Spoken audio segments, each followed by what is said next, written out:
Un mensaje emitido desde Moscú tomó por sorpresa a gobiernos, analistas y medios internacionales. Durante una conferencia transmitida a nivel mundial, el presidente ruso pronunció una frase que resonó en cada despacho diplomático: «México no estará solo». Las cámaras captaron el momento exacto. La traducción oficial confirmó que no era un gesto simbólico. Rusia había decidido entregar a México una flota completa de helicópteros de combate. No se trataba de una compra, ni de un intercambio comercial, ni de un acuerdo temporal. Era, según el comunicado oficial, una donación directa del Kremlin al gobierno mexicano. Una decisión que muchos expertos ya describen como la jugada geopolítica más audaz en América Latina en décadas. En cuestión de minutos, comenzaron a circular imágenes desde aeródromos rusos cubiertos de nieve. Técnicos, pilotos y oficiales supervisaban el embarque de helicópteros Mi-24 Hind y Ka-52, aeronaves reconocidas internacionalmente por su capacidad de ataque, blindaje y maniobra en combate. Se trata de modelos utilizados en operaciones militares reales, y su sola presencia cambia la balanza de poder en cualquier región. Los titulares se unificaron sin importar idioma ni ideología. Rusia equipa a México con helicópteros de guerra. La reacción en Washington fue inmediata. El Pentágono solicitó explicaciones urgentes, y desde redes sociales, el expresidente estadounidense lanzó una advertencia contundente. Si esas aeronaves se acercan a nuestra frontera, serán derribadas. El comentario provocó un silencio incómodo en la comunidad internacional. La tensión diplomática volvió a sentirse en el continente. ¿Qué significaba realmente este movimiento? ¿Era un gesto de apoyo? ¿O un paso hacia una alianza militar encubierta? Para algunos, era un acto de afirmación nacional.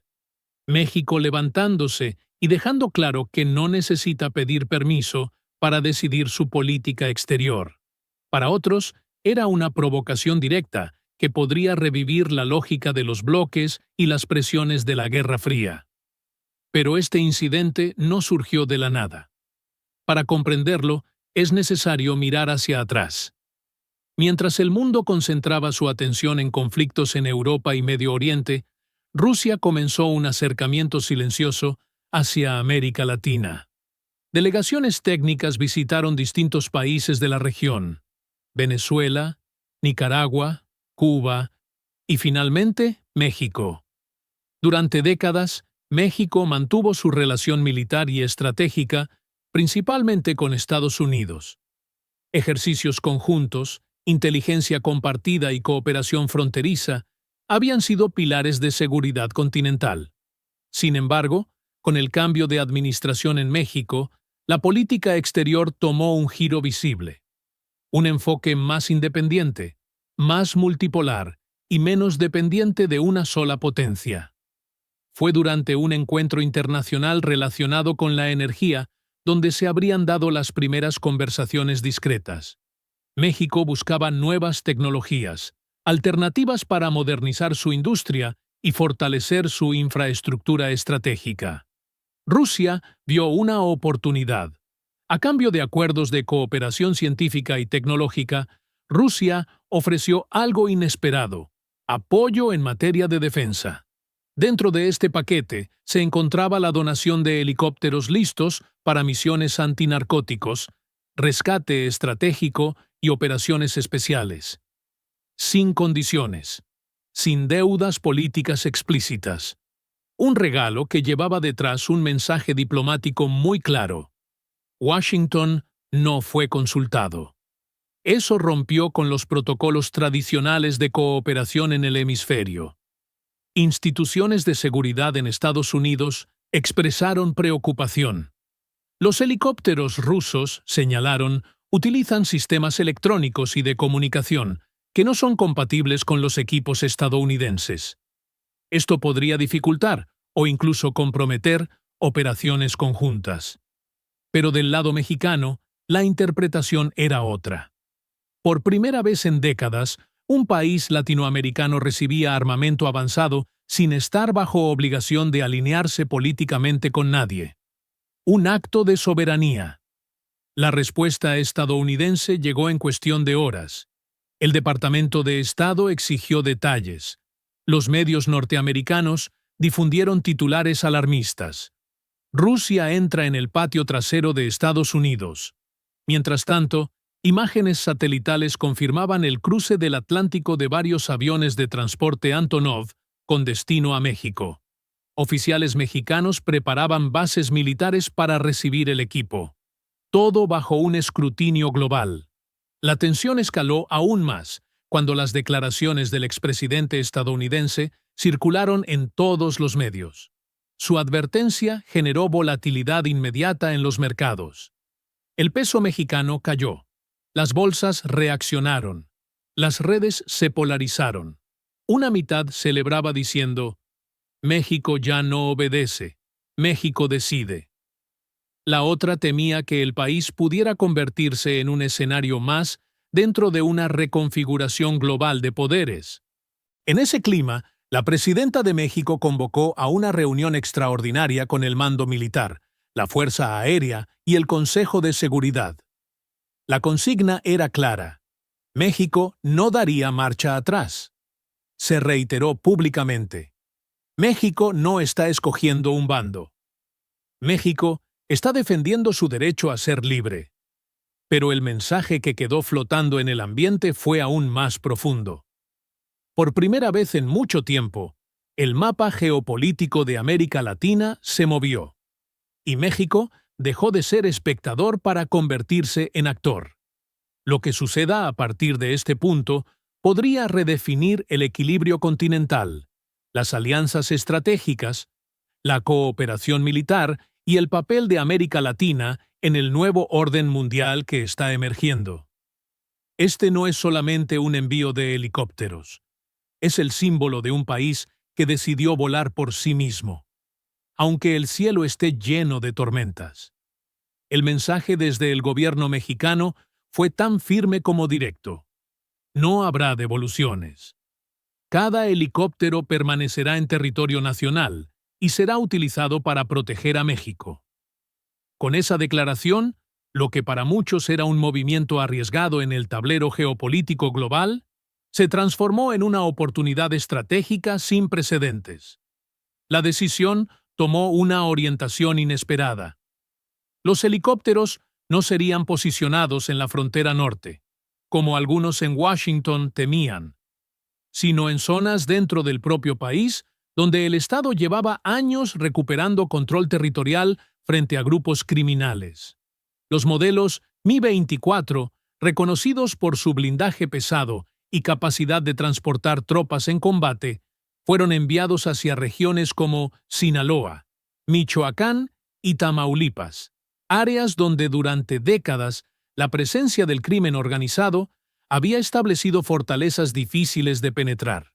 Por su parte, los K-52, dotados de radares avanzados, cámaras multiespectrales y sistemas de misiles guiados, se destinaron a misiones de reconocimiento táctico, operaciones quirúrgicas y apoyo aéreo de precisión.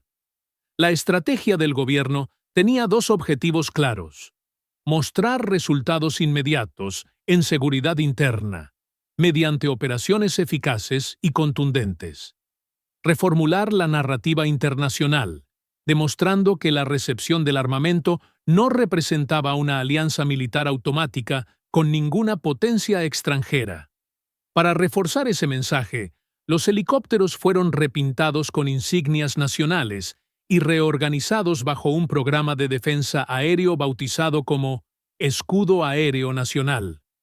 No eran símbolos de dependencia extranjera, eran herramientas para recuperar control interno, y los resultados no tardaron en reflejarse. En las primeras semanas se reportaron desarticulaciones de campamentos criminales escondidos en zonas montañosas y selváticas que antes resultaban inaccesibles.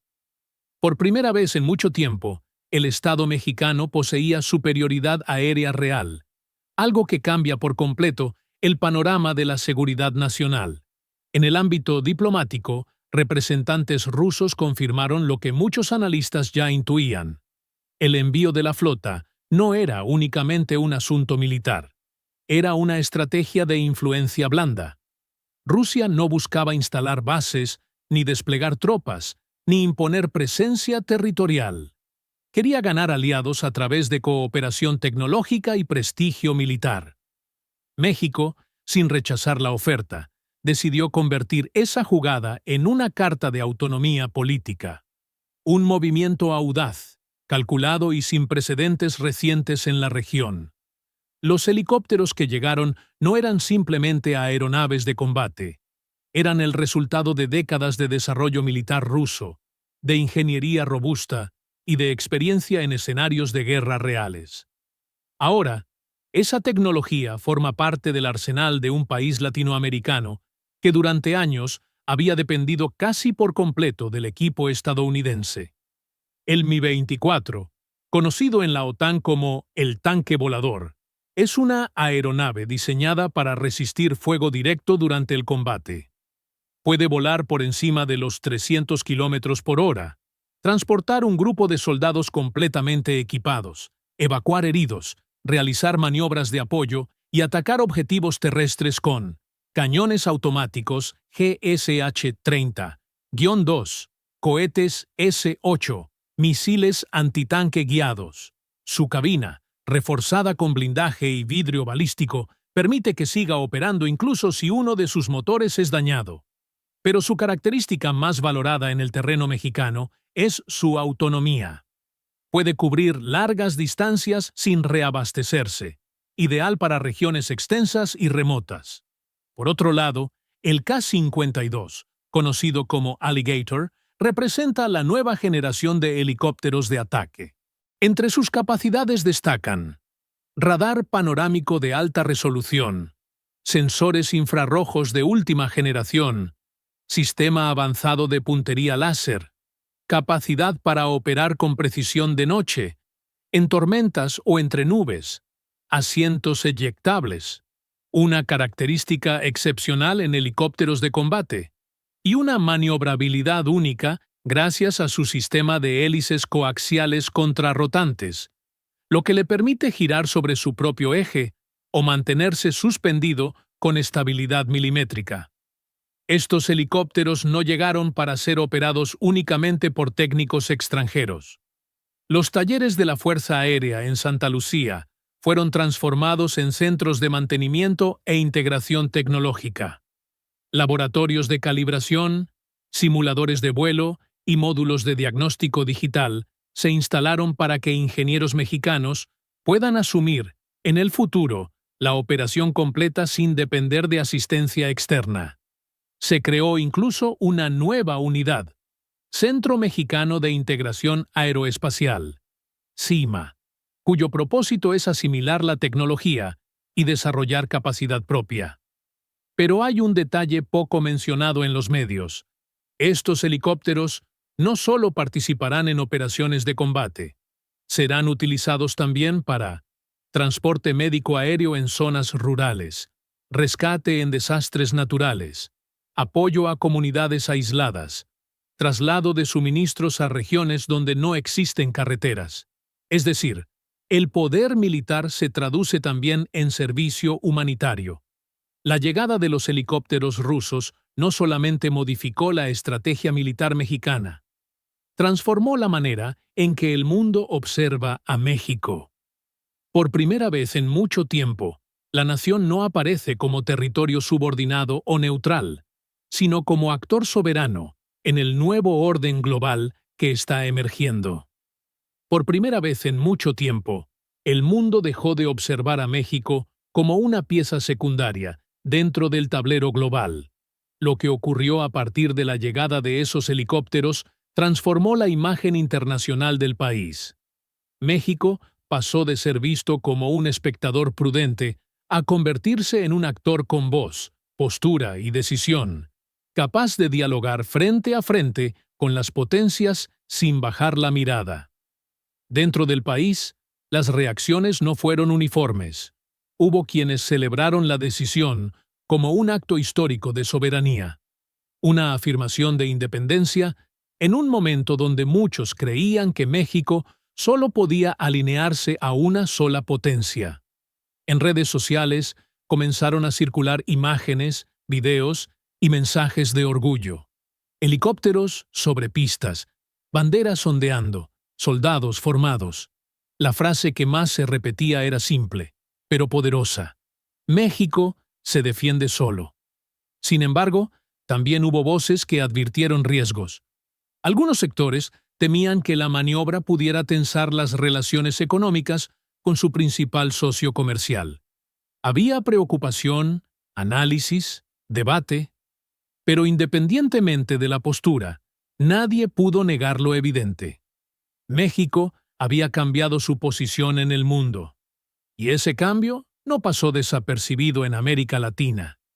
Gobiernos y diplomáticos de la región solicitaron informes, consultaron a embajadores, analizaron el movimiento mexicano.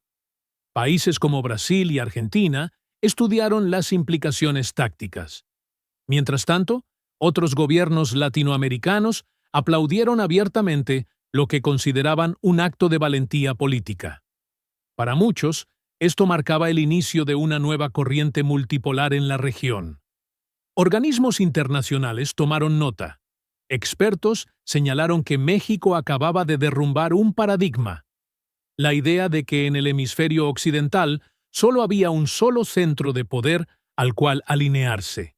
El mensaje era claro: México tiene derecho a construir sus propias alianzas. Desde Washington, la reacción fue sobria, cuidadosamente medida. Estados Unidos reafirmó su relación estratégica con México, aunque esta vez lo hizo reconociendo algo que durante años evitó decir en voz alta: México es un país soberano. Y esa frase, tan simple en apariencia, lo cambió todo. Porque detrás de los comunicados diplomáticos, detrás de las conferencias y los análisis, había algo más profundo. Estados Unidos entendió que el tablero había cambiado. México ya no es un país que se mueve bajo instrucciones externas. Es una nación que decide, que negocia, que afirma su lugar. Y esa percepción se sintió en las calles. La opinión pública experimentó un despertar social y emocional. Por primera vez en años, hablar de México significaba hablar de dignidad, de fuerza y de autonomía. Los helicópteros, más allá de su capacidad militar, se convirtieron en símbolos. Símbolos de un país que está dispuesto a levantar vuelo sin pedir permiso. El día que el cielo mexicano rugió con motores extranjeros no fue una provocación. Fue una declaración. Una nación diciendo: este es nuestro territorio. Este es nuestro futuro. Este es nuestro derecho. Y aunque el mundo observe con cautela y algunos intenten cuestionar la decisión, lo cierto es que México ya tomó su postura. Cada rotor girando en el aire representa una verdad profunda. La soberanía no se mendiga, se ejerce. Cada piloto que despega no está enviando un mensaje de guerra, sino uno de autonomía y madurez histórica. Porque el verdadero significado de estos helicópteros no está en su metal, en sus misiles o en su blindaje. Está en lo que representan: el inicio de una era donde México decide su propio destino. Si esta historia te hizo reflexionar sobre el papel de México en el nuevo orden mundial, te invito a dejar tu opinión en los comentarios. ¿Crees que este movimiento fortalecerá la soberanía mexicana o aumentará las tensiones con las potencias del norte? Tu perspectiva es importante. No olvides suscribirte, dejar tu me gusta y activar la campana, porque en el próximo video analizaremos el capítulo que muchos no conocen: cómo México ya estaba preparando su industria aeronáutica años antes de este anuncio. Nos vemos en el siguiente análisis. La historia aún continúa.